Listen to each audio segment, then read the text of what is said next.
दोस्तों नमस्कार, मैं जगन्नाथ गौतम। देश रोजाना चैनल पर आपका स्वागत है। दोस्तों आज मैं फिर देश के सामने एक महत्वपूर्ण मुद्दा उठा रहा हूं और वो ऐसा मुद्दा है, उस मुद्दे पर मामला आर या पार हो जाना चाहिए। दोस्तों इस बार फिर चुनाव सर पर आ गए। गहमा गहमी चल रही है। 5 राज्यों के चुनावों की दुंदुभी बज चुकी है। उसके तुरंत बाद लोकसभा चुनाव होने हैं। लेकिन एक ऐसा मुद्दा है जिस पर कभी भी आवाज़ उठने लगती है, चर्चा होती है और फिर शांत हो जाती है, लेकिन ये फाइनल तय नहीं होता कि आखिर ये मुद्दा कितना सही है, कितना गलत है, इसमें कोई दम है या नहीं है, या विपक्षी दल केवल दुष्प्रचार करते हैं या इसमें कोई सच्चाई है। तो दोस्तों वो मुद्दा है जो मैं देश की जनता के सामने आज रखना चाह रहा हूँ। वो है ईवीएम मशीनों का, यानी वोटिंग मशीनों का, कि ईवीएम मशीनों में गड़बड़ करके क्या चुनावों को प्रभावित किया जा सकता है? उसमें हेरा फेरी करके क्या किसी को जिताया या हराया जा सकता है? यदि ऐसा है तो विपक्षी दलों ने या देश की शीर्ष अदालत ने इस पर अंतिम फैसला आज तक क्यों नहीं किया? आरोप लगाने वाले विपक्षी दलों ने इस मुद्दे पर देश की जनता को आश्वस्त क्यों नहीं किया कि ईवीएम मशीनों से गड़बड़ करके कोई भी चुनाव जीता या हारा जा सकता है, जिताया या हराया जा सकता है?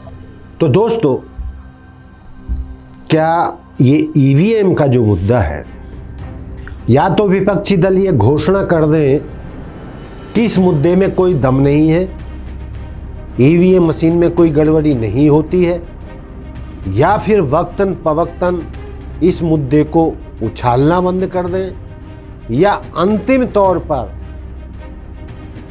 शीर्ष अदालत में जाकर ये सिद्ध करें कि हाँ इसमें गड़बड़ी करके किसी को जिताया या हराया जा सकता है।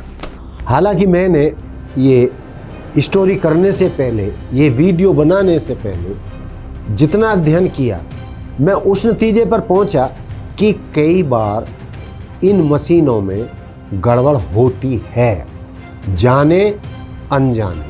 मैं उस तरीके का एक वीडियो भी अपने दर्शकों के लिए डालूंगा जिसमें एक चुनाव अधिकारी पत्रकारों के सामने ईवीएम मशीन की सत्यता का प्रदर्शन कर रही थी, लेकिन हुआ क्या कि जिस बटन को भी दबाया गया उससे कमल की ही पर्ची निकली, यानी भाजपा के चुनाव चिन्ह की ही पर्ची निकली। ऐसा होने पर वो प्रेस के सामने झेप गई।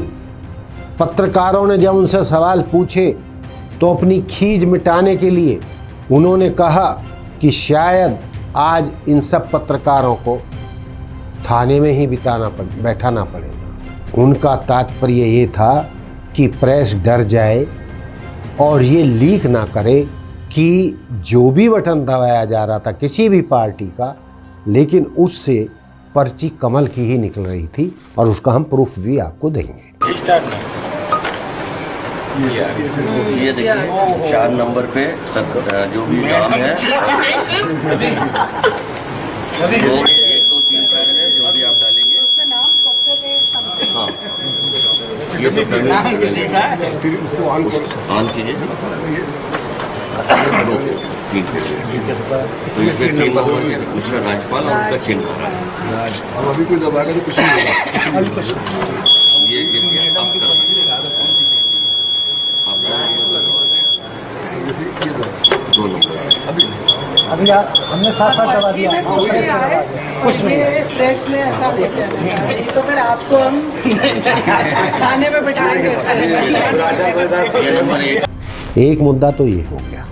लेकिन दूसरी बात, मैं बारी बारी से ये सब बातें बता रहा हूँ, जिस तरीके से किसी भी फोन को हैक किया जा सकता है या किसी और सिस्टम को हैक किया जा सकता है, उसी तरीके से जानकार बताते हैं कि ईवीएम मशीन भी कोई अफलातून नहीं है। हैकर या जानकार लोग या इसकी बनाने वाली कंपनी या इससे संबंधित लोग जिनको ट्रेनिंग दी गई हो, वो इसको हैक करके अपनी मन मर्जी का रिजल्ट निकाल सकते हैं। आपने सुना होगा कई बार हैकर किसी भी देश के दूसरे दुश्मन देश के सिस्टम को हैक कर लेते हैं। ये अक्सर चलता रहता है। कभी पाकिस्तान ने हमारे सिस्टम को हैक कर लिया, कभी हमारे हैकरों ने पाकिस्तान के सिस्टम को हैक कर लिया, या चीन ने हमारे किसी सिस्टम को हैक कर लिया, या भारतीय हैकरों ने चाइना के किसी सिस्टम को हैक कर लिया। तो ये खबरें आप अक्सर समय समय पर पढ़ते रहते हैं। तो जब ये सब चीज़ हैकरों द्वारा की जा सकती है तो ईवीएम मशीन भी हैक करके उससे अपनी मन मर्जी के नतीजे प्राप्त किए जा सकते हैं, ऐसा कुछ जानकारों का मानना है।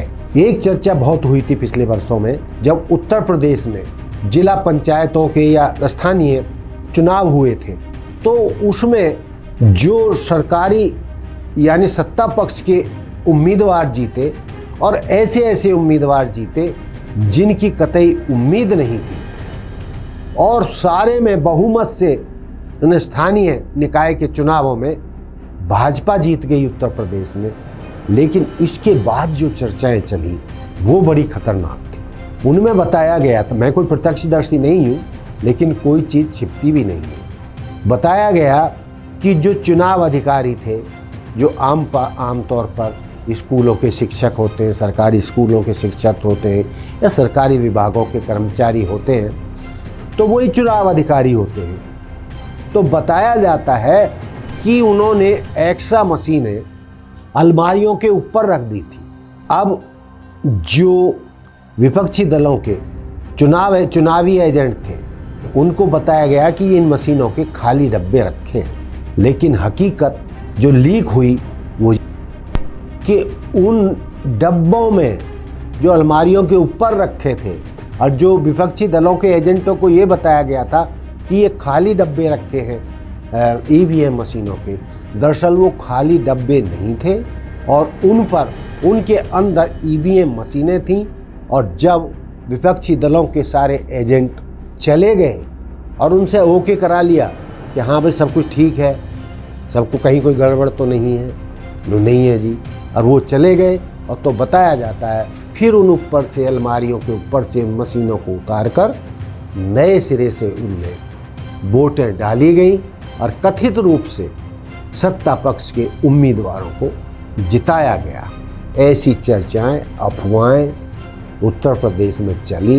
मैं पहले भी कह चुका हूँ कि मैं उनका प्रत्यक्षदर्शी नहीं हूँ, लेकिन जो उन चुनाव अधिकारियों ने बताया तो उनकी बात में भी सच्चाई लगती है। वो भी झूठ नहीं दिखते कि उन्होंने ये सब झूठ बोला होगा। एक चीज़ और आती है कि आमतौर पर हम पिछले 2 चुनावों से देख रहे हैं कि हमारे प्रधानमंत्री मोदी जी, जिनके कंधों पर हर विधानसभा चुनाव को जिताने की जिम्मेदारी होती है, लेकिन उनके चेहरे से कोई फर्क नहीं पड़ता और वो राज्य हार जाते हैं, चाहे कर्नाटक का हो, चाहे हिमाचल का हो, या पिछली बार जैसे छत्तीसगढ़, मध्य प्रदेश, राजस्थान हारे थे, या बंगाल का चुनाव हारे थे, और भी कई राज्य हैं, महाराष्ट्र का भी हारे थे। लेकिन वो क्या चमत्कार होता है जब लोकसभा के चुनाव होते हैं तो जिन राज्यों में विपक्षी दलों की सरकारें भारी बहुमत से जीतकर सत्ता में लौटती हैं, वहीं लोकसभा चुनावों में उनके राज्यों में एमपी के उम्मीदवारों का सफाया हो जाता है और भारतीय जनता पार्टी के उम्मीदवार थोक के भाव जीत जाते हैं। भाई चेहरा तो मोदी जी का वही होता है जो राज्यों के चुनावों में जो वो भाषण देते हैं, फिर अचानक अंदर से ऐसा क्या हो जाता है कि विधानसभा चुनावों में उनका चेहरा काम नहीं करता और लोकसभा में वो जीत जाते हैं।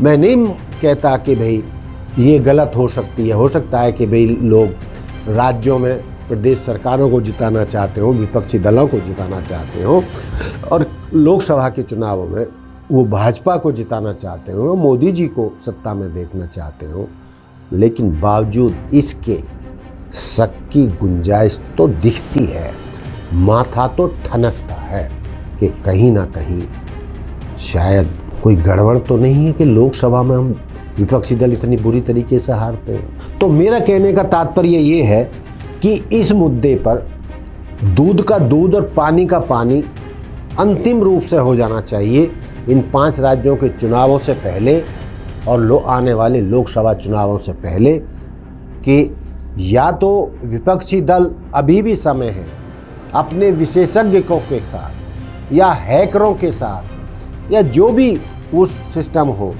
जिससे ये आरोप लगते हैं कि मशीनों को हैक करके सरकार अपने पक्ष में या सत्ताधारी दल उसके पास सारे सूत्र होते हैं, वो चुनाव विपक्षी दलों को हरा देते हैं, ऐसे जो आरोप लगाए जाते हैं, या तो इन आरोपों को सही मानकर इनकी अंतिम रूप से विशेषज्ञों के सामने जांच की जाए, मीडिया के सामने जांच की जाए।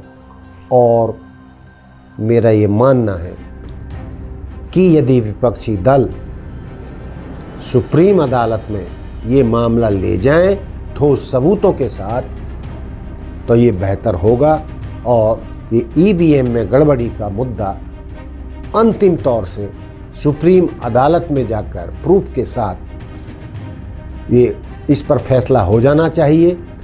या तो विपक्षी दल इस मुद्दे को उठाए नहीं या शीर्ष अदालत में जाकर इसका अंतिम रूप से फैसला करवा लें, मेरा ऐसा मानना है।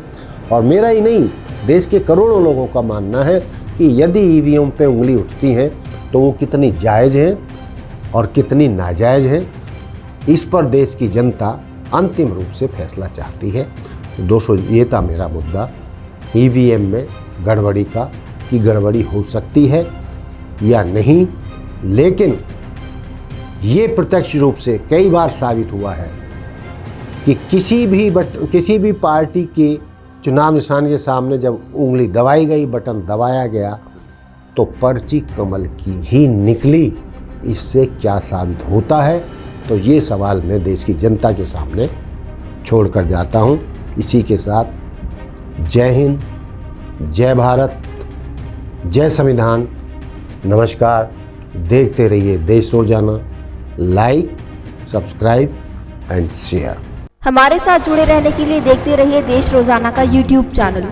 सब्सक्राइब कीजिए,